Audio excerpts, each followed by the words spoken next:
क्या पवन पुत्र हनुमान जी भगवान श्री राम से भी अधिक बलशाली और शक्तिशाली थे? आखिर किस तरह हनुमान जी भगवान श्री राम से उन्हीं का नाम लेकर युद्ध में विजय हुए? नमस्कार दोस्तों, स्वागत है आप सभी का एक बार फिर से। दोस्तों, वीडियो में आगे बढ़ने से पहले चैनल को सब्सक्राइब अवश्य करें और बेल आइकन जरूर से दबाएं।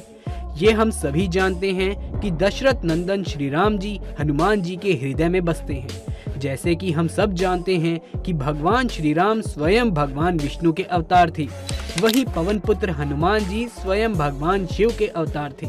ऐसे में दोनों ही देवताओं का कंपैरिजन करना या उनकी शक्ति की गणना करना बिल्कुल ही व्यर्थ है। लेकिन अगर हम आपसे कहें कि पवन पुत्र हनुमान जी भगवान श्री राम से अधिक बलशाली और शक्तिशाली थे, तो क्या आप यकीन करेंगे?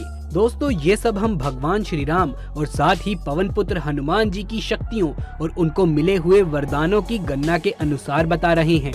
दरअसल भगवान विष्णु के अवतार श्री राम स्वयं मनुष्य रूप में जन्मे थे और साथ ही उन्होंने विश्वामित्र जी से अनेक प्रकार की शिक्षा और दीक्षा प्राप्त करी। तब जाकर उन्हें कई सारे अस्त्र शस्त्रों का ज्ञान प्राप्त हुआ। इसीलिए उन्हें मर्यादा पुरुषोत्तम भी कहा जाता है, क्योंकि वो काफी विनम्र स्वभाव के भी थे।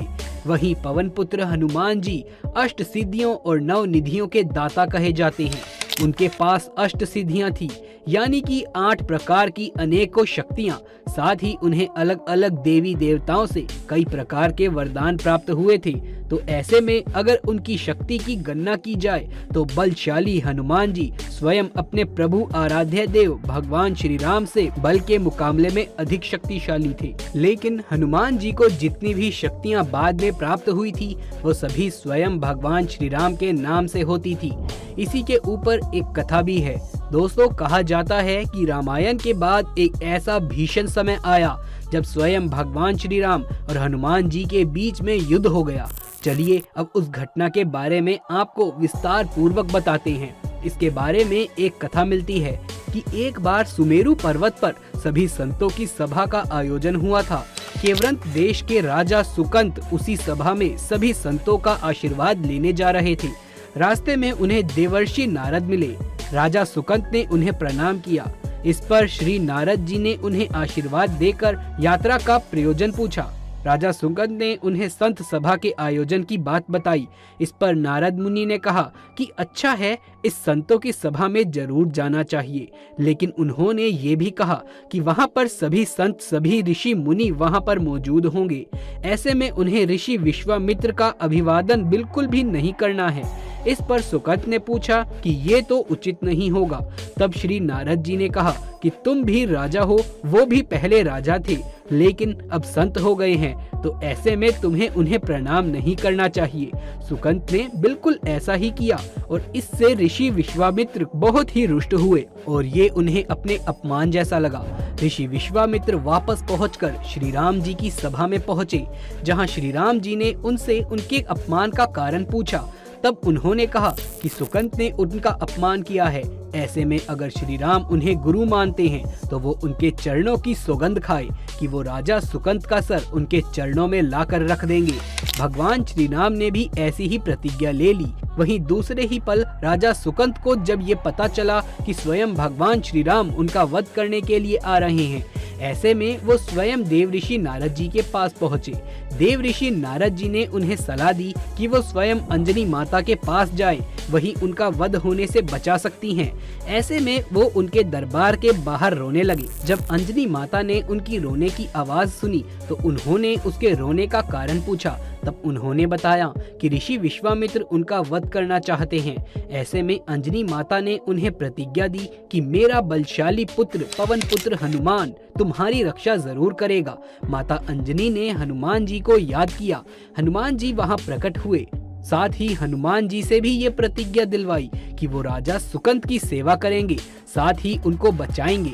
जब हनुमान जी ने प्रतिज्ञा ले ली और उसके बाद जब उनसे पूछा कि आखिर उन्हें बचाना किससे है, तब उन्होंने नाम लिया स्वयं प्रभु श्री राम का। ऐसे में हनुमान जी चौंक गए। अब हनुमान जी बड़ी विडंबना में थे कि आखिर अपने प्रभु से वो कैसे लड़ सकते हैं। और तो और अब तो वो वचन भी दे चुके हैं, अब अपने वचन से मुकर कैसे सकते हैं। फिर वो क्षण भी आया जब मर्यादा पुरुषोत्तम भगवान श्री राम राजा सुकंत का वध करने पहुँचे। स्वयं पवन पुत्र हनुमान जी ने अपना शरीर बहुत ही तिनके के आकार का कर लिया और वो भी भगवान श्री राम का ध्यान करने लगे। उन्होंने राजा सुकंत को एक चट्टान पर बैठाया। जब भगवान श्री राम ने राजा सुकंत को बैठा हुआ देखा तो उन्होंने कई सारे दिव्यास्त्र उनकी तरफ छोड़ दिए, लेकिन उनके आगे बिल्कुल एक कण के आकार के बैठे हुए हनुमान जी बार बार भगवान श्री राम का नाम लिए जा रहे थे। जैसे ही कोई दिव्यास्त्र उनके पास पहुंचता वो अपने आप ही नष्ट हो जाता। भगवान श्री राम ये समझ नहीं पा रहे थे कि आखिर उनके सभी दिव्यास्त्र राजा सुकंत पर कैसे विफल हो रहे हैं। तभी उसी समय भगवान श्री राम ने एक ब्रह्मास्त्र राजा सुकंत के पास छोड़ दिया। अब ब्रह्मास्त्र तो स्वयं राजा सुकंत को मारने की क्षमता रखता था, लेकिन भगवान श्री हनुमान जी को नहीं। ऐसे में हनुमान जी ने अपना आकार वापस सामान्य रूप से कर लिया और ब्रह्मास्त्र उनके शरीर में समा गया। भगवान श्री राम ने जब हनुमान जी को देखा तो वो चौंक गए। तभी वहां पर ऋषि विश्वामित्र भी पहुंच गए। ऐसे में पवन पुत्र हनुमान जी ने राजा सुकंत को कहा कि वो अभी जाकर ऋषि विश्वामित्र जी से माफी मांग ले और उनके चरणों को स्पर्श करे। राजा सुकंत ने ठीक ऐसा ही किया। ऐसे में ऋषि विश्वामित्र ने भी उन्हें क्षमा कर दिया और प्रभु और भक्त के बीच हो रहे इस युद्ध को रोक दिया। जब भगवान श्री राम ने स्वयं हनुमान जी से पूछा कि जब तुम केवल एक कण के आकार के थे तो फिर आखिर राजा सुकंत कैसे बार बार बचे जा रहे थे, तब हनुमान जी ने कहा कि राजा सुकंत बार बार मेरी वजह से नहीं बल्कि आपकी वजह से ही बच रहे थे। अनेका एक दिव्यास्त्र जो उन पर विफल हुए जा रहे थे वो सिर्फ और सिर्फ आपके नाम के स्मरण के कारण ही हुए। वो बार बार आपके नाम का स्मरण कर रहे थे, जिस वजह से वो अपने प्राणों को बचा पाए। ऐसे में ऋषि विश्वामित्र ने भी कहा कि भगवान श्री राम से बड़ा उनका नाम है। तो दोस्तों, इस घटना से आप साफ तौर से अंदाजा लगा सकते हैं कि भगवान श्री राम से बड़ा उनका नाम है, जिसकी बदौलत भगवान हनुमान जी को भगवान श्री राम का नाम का स्मरण से और भी असीम शक्तियां प्रदान हो जाती हैं। ऐसे में अगर बल की बात की जाए तो हनुमान जी को तो अष्ट सिद्धियां और 9 निधियों के दाता कहा जाता है। ऐसे में बलशाली हनुमान जी हैं, लेकिन मर्यादा पुरुषोत्तम तो स्वयं भगवान श्री राम ही हैं, जिनके भक्त पवन पुत्र हनुमान जी हैं, जिनके बल का राज है भगवान श्री राम के नाम का स्मरण। तो यदि आप भी भगवान श्री राम के सच्चे भक्त हैं तो कमेंट बॉक्स में जय श्री राम सच्ची श्रद्धा से जरूर से लिख दें। वैसे दोस्तों, क्या आपने कभी सोचा है कि भगवान श्री राम यदि इतने बलशाली थे तो आखिर उनकी मृत्यु कैसे हुई होगी? क्योंकि जो भी इस धरती पर जन्म लेता है उसे एक ना एक दिन मृत्यु का सामना तो करना ही पड़ता है, फिर चाहे वो आम मनुष्य हो या भगवान।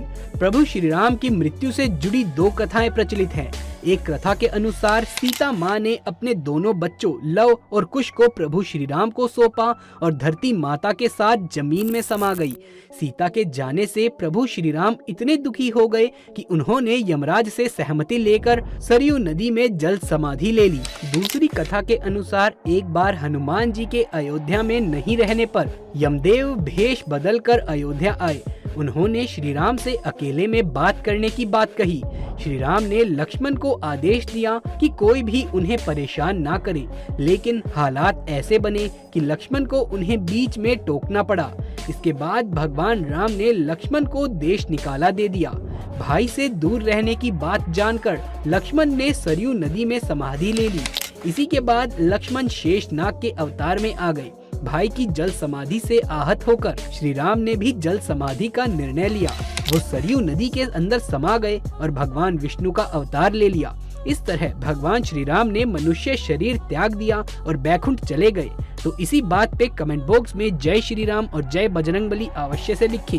अगर आपको ये वीडियो अच्छी लगी हो तो इस वीडियो को लाइक करके अपने दोस्तों और रिश्तेदारों में ज़्यादा से ज़्यादा शेयर कर दें। आगे भी ऐसे वीडियोस देखते रहने के लिए चैनल को सब्सक्राइब करके पास वाले बेल आइकन को भी दबा लें। जल्द मुलाकात होगी आपसे किसी अगली वीडियो में। तब तक के लिए आप सभी का धन्यवाद।